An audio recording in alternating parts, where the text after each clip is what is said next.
Keryn, you're here. I'm here. You're on the show. Hi. Hi. Now, you've just come to Austin from Arizona, and you want to get into gerontology, right? Yes. Social work, dealing with the elderly. And this has to do, when you're going to end up in your line of work, dealing with a lot of death and dying and what involves in that. And that's really pretty interesting, because a lot of people are curious as to how unbelievers deal with death and dying. One aspect of religion that I think we can all agree about is that it is this thing that tends to provide people with this whole placebo by which they get to feel good about the fact that you die. Which is a thing that no one really wants to do. It doesn't just comfort you with about death, period. It actually makes believers really kind of think that death is a thing to be eager to look forward to, as we saw on September 11th. But it's all very creepy. Concepts like heaven and was this thing invented to make people feel not so bad about the fact we die. But unbelievers, and atheists, we don't have that kind of thing. Death is just a reality that we have to learn to face and live with. And how do you think that might play into your own social work and what you might do in your career?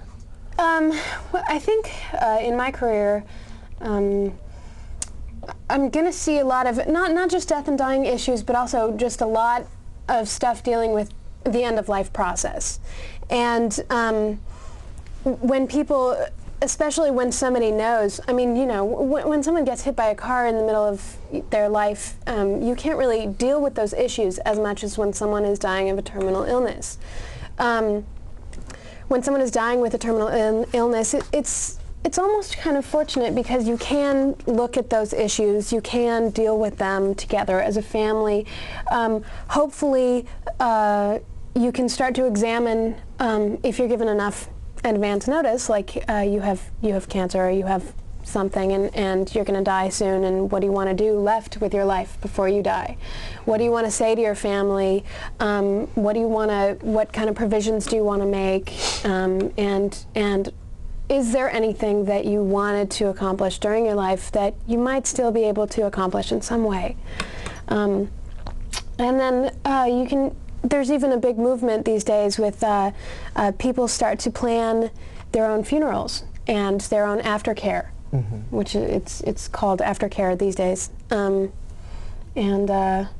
it's kind of nice to be able to be involved in that process. It's the last thing that you can be in control of, especially if there's a lot of things in your life that you start to lose control of.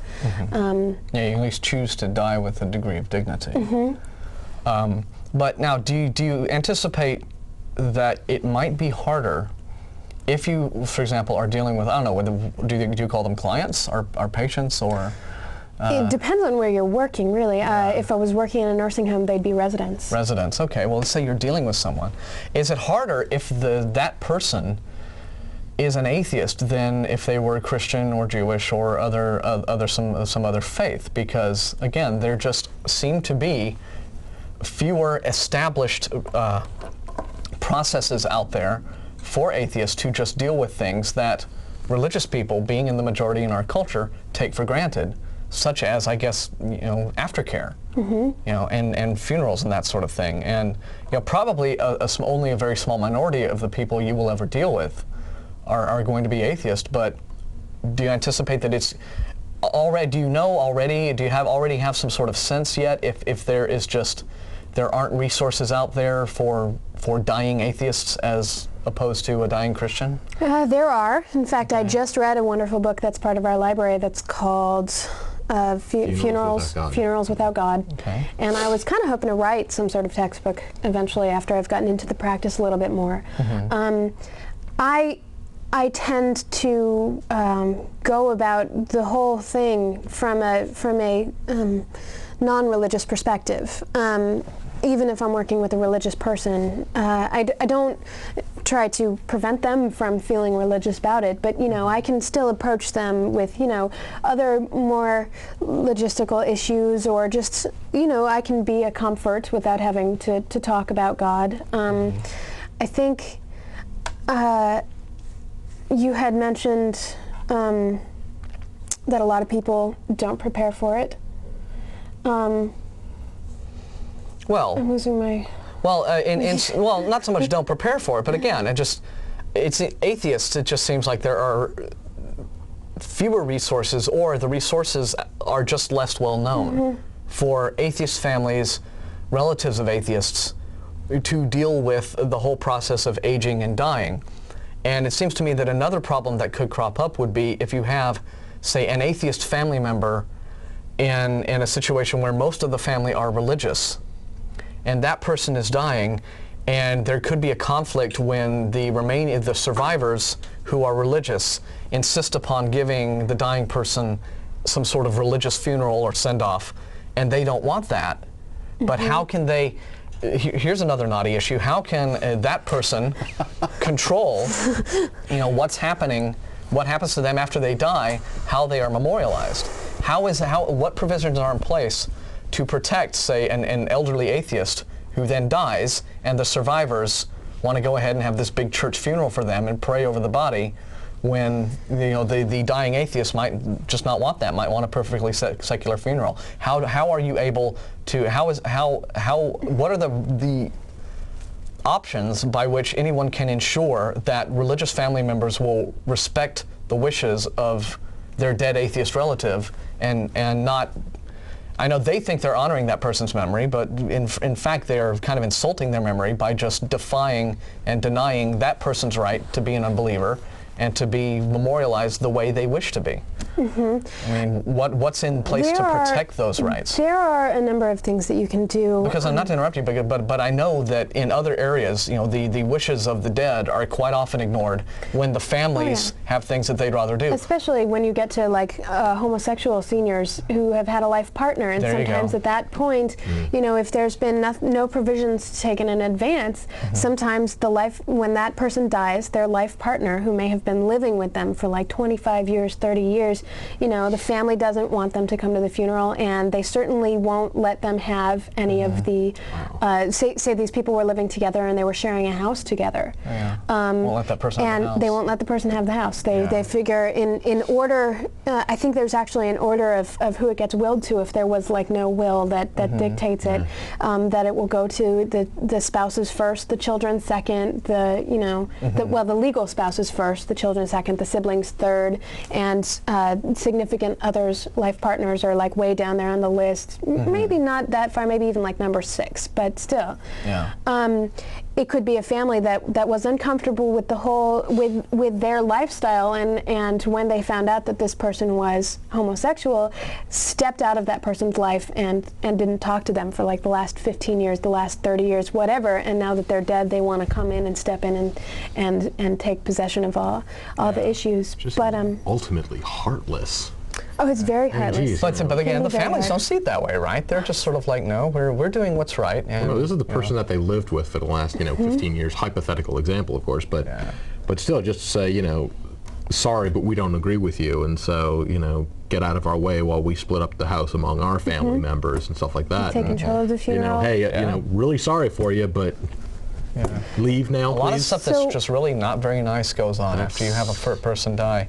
I know living wills are frequently violated too. When you have somebody who's all vegetative and they're on a life support. And it's a tough issue. There's a lot of So you have to assume that if it's that bad for something like for elderly gay people who are dying, and just people who are on life support and living wills being violated, you've got to assume that atheists are having very similar problems. And that, I think, is a very important issue, is how do you protect that?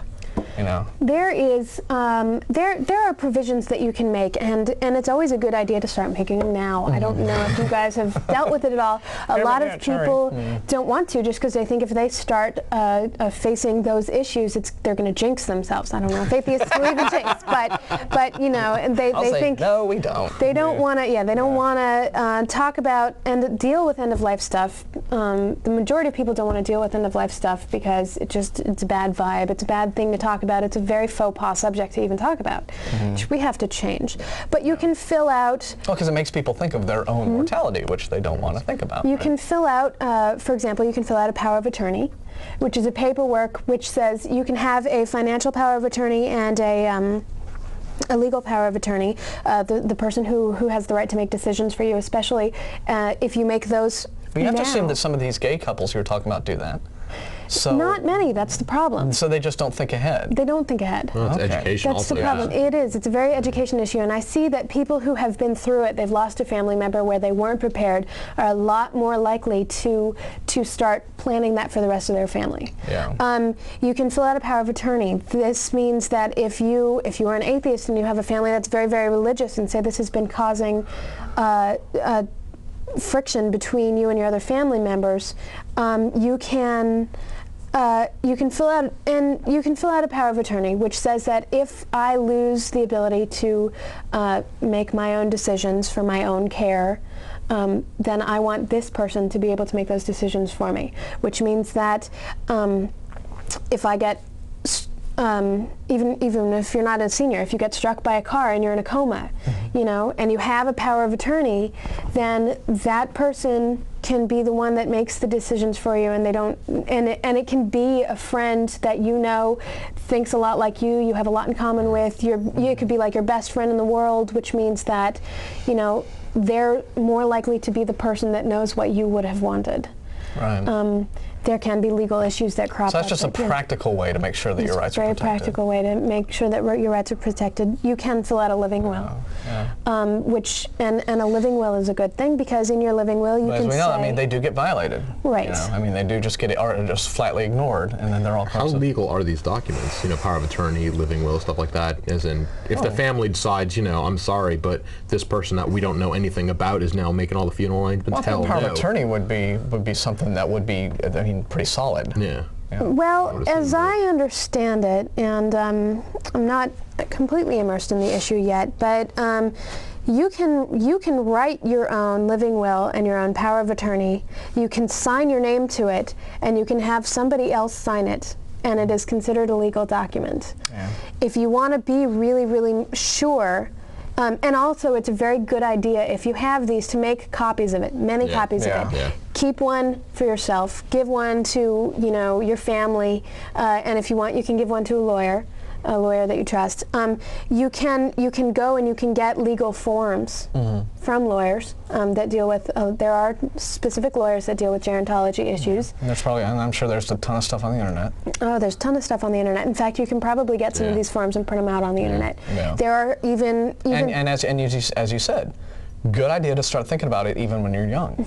It's like my dad and I have talked about this actually, and it's like, you know, he's the aging guy, but you know, he said, well, Martin, but if something happens to you, if I don't have something, you know, I can't even sell your truck. Yeah. You know? So it's like it's a thing to just, you know, concern yourself And there's with. other things. I mean, I've sat down and I've asked my parents. I said, you know, well, I know that my parents are both, well, actually my dad's an atheist, my mom is sort of ambiguous. What do you care what happens to you after you die? I mean, you'll be dead, so do you actually care? Do you want... I want to be shot out of a cannon. Do you want a funeral? Do you want to be cremated? Do you want to be buried? Do you want to be flushed down the toilet? Do you, you know, do you want to be sprinkled in a lake somewhere? Do you care what happens? Do you want, you know, what do you want to happen to you? Can I take down notes, put it in my computer so that if anything happens to you, and you're not prepared for it, I'll have anything that I can turn to. And I've talked to my parents about this, and I've taken notes on it, and it's a good thing to re-talk about it every once in a while just to make sure, you know, nothing's changed. Right. If there's anybody new in their life they want to include, even if it's not a formal legal thing, at least I know where my parents stand. Personally, I'd like to be cremated and sprinkled somewhere just so that I don't have to take up land space in some cemetery. Not necessarily so that I can spend eternity in a beautiful serene But you don't want to lake have or your something, body intact for the big resurrection when it happens? So we're going to go ahead and get the phone number to call us in. This is a live call-in show. We're just going to go ahead and throw that up on the screen while we're talking to Keryn and let a few of the phone calls rack up. But it's all very interesting, and you're right, it is something that people need to think about. No one really wants to think about it when you're still in your 20s and 30s, but you ought to. And the way you're describing it sounds like 20 minutes of sit down time to think about it and get these forms and fill something out. Exactly. It's what it takes. It's not a 3-week process. But it's like paying bills. You just kind of you put off as long as you can. And, True. But for atheists, again, it is vitally important to think about. I'd say even more so than just you're a Christian or a religious citizen, because again you are going to have these issues. If it does concern you, some atheists might not care. Okay, but if it concerns you that, you're just like, look, I'm an atheist, who I am. I don't want to have some big religious funeral with people sprinkling holy water on me and saying prayers because I think all that's nonsense, okay? And I would just like to have that aspect of my life respected when I go. It's very important to just make sure you have that power of attorney set up, that you have your will all properly composed and everything. And just make sure that someone you trust is in charge of that when you go. Mm-hmm. DNR forms also. There's also, recently my grandmother died on my father's side, and she had been being taken care of by my aunt, my dad's sister, for the past several months or years. I don't even remember how long she needed to be taken care of. I wasn't very involved in the issue, but when she died, my aunt was phenomenally burnt out. Taking care of someone at the end of life is very, very rough. Yeah. She was very burnt out, and also that whole side of my family are atheistic. And my aunt figured, it's over, it's done. If you wanted to say anything to her before she died, you're too late now. Hopefully you got in ahead of time. If you had any issues to deal with, hopefully you've been dealing with it. She's dead, she's gone, it's done. There's nothing left to do. And she decided that she didn't want to have a funeral. This was very rough. Your aunt or your... My aunt decided that she didn't want to have a funeral for my grandmother. She thought it was just too much of a responsibility to deal with. She was tired of it, and it was too late now. Well, my did anyone know? No. Well, actually, my grandmother probably wouldn't have wanted a funeral either. A few years earlier, my grandfather had died. Her husband had died of cancer, and they had decided not to have a funeral for him too. And I didn't find out about it until a week later, and I was heartbroken.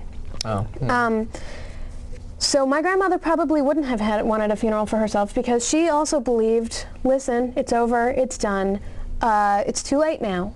He can't hear us. Now somebody watching might think, gee whiz, how cold is that? But really, I mean, it's just, what you're describing is, it's not like you weren't mourning your grandfather, right? Your grandmother, but it's just the process of letting go and just respecting their memory, but not just right. The thing is, I disagreed with this decision both times. It upset me a lot, because so maybe that's a thing that a person ought to think about before they die. Right. Okay. Do you really want a big funeral for yourself, or do you want to think about, well, gee, my family's going to be like really frazzled, and do I want to go ahead and get more stress? And what with funerals costing, the average is like $7,000 these days or something like that. I mean, just thinking about, my dad's always said, Martin, I just want a pine box. That's all I want is a pine box.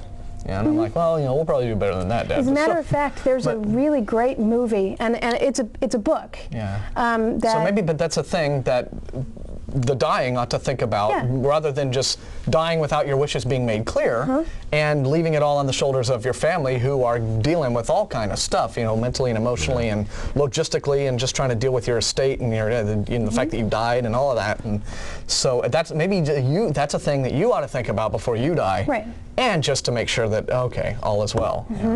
There's a book. It's a wonderful book. I highly recommend it. It's called Tuesdays with Maury, and they based a movie on it. It's a Ted Koppel thing, right? Yeah, he's a sports writer. No, it's a Nightline guy. Not sure. I can't remember the name of the guy. Yeah. But guy named with the big hair, and it's written by a guy that was a sports writer. It was a true story. I mean, this was a previous professor of his. Yeah, and he went through the whole, and he was a sports writer, and he found out that his professor was dying of Lou Gehrig's syndrome, which is a autoimmune disorder where your body starts kind of attacking itself. And he went and started interviewing his professor on end-of-life issues, and he got it all recorded on tape, and he wrote a book out of it, and then they made a movie with Jack Lemmon and Hank Azaria, I actually believe it might have been Jack Lemmon's last movie. I'm not sure, but Wow, so it's really right. relatively recent. In this, the character Maury decided that he wanted to have a funeral before he died. He had all of his friends and family come over. Best time to do it. Well, yeah, then say you good get stuff to share about in the him. food, Yeah. right? Yeah. Oh, that is. Hey, you get to I share. want to make damn sure everyone says good stuff about me. So I'm coming to my funeral, and you guys better. Absolutely. Yes. I mean, he was of the belief what happened if someone, you know, I want, if people are going to say good things about my life, I want them to say it while I'm still here to hear it. You can hear about it. Yeah. That's reasonable. They I never guess. say it when I'm around. That's reasonable, I suppose. And, you know, you get to share in the food, too. Oh, yeah, absolutely, yeah. Mhm. Exactly. We had anyway, just finishing up about this issue with my grandmother. When she died,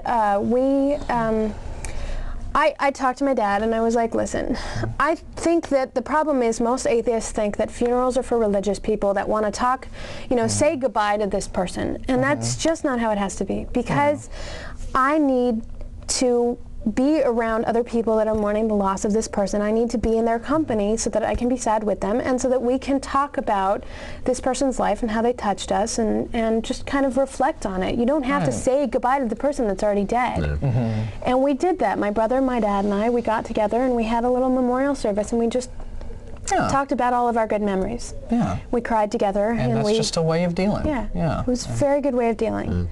Personally, I think I'd go for 2 funerals. What? The Why not? before and after, you mean? Well, Yeah, before sure. would be kind of cool. But also, I mean, if you have a lot of family that is very religious and stuff like that, heck, I'm gone. I'm not going to know about it. I don't really care. If it's something that's going to make them happy, Right. Well, as I said before, right? make them happy. Yeah. Yeah. Some atheists Just might as long not as they're care. clear on my beliefs, if they think that they're doing something good and that's going to help them, go for it. Yeah. And then have another one for you know, Yeah, as I whoever's, said, whoever's some- left and isn't religious and doesn't want to have to go to a freaking church. Some people to do might it. not care. Some atheists So- might not care that their religious family members will hold a religious funeral for them. Exactly. Like, I mean, you know, so, but some atheists, you know, do care about Of it. course, So, of course. you know, in all instances, it's nice that you know, the dignity of the family is respected, and the dignity of the dead person. Yeah. And it's all, but it's all part of the process of. I'll have a non-theistic, Dealing. atheistic funeral before I die, and then hey, if they want to, family wants to take my body and pray over it or something like that, go for That's it. up to Let them. 'em- Kind of creepy, but okay. You're not there, so. Well, that's all very fascinating, Keryn, and you know, I'm sure you're going to have a really fruitful career in that. Hopefully. So yeah, so that's great. Well, thanks for coming on and talking to us about that.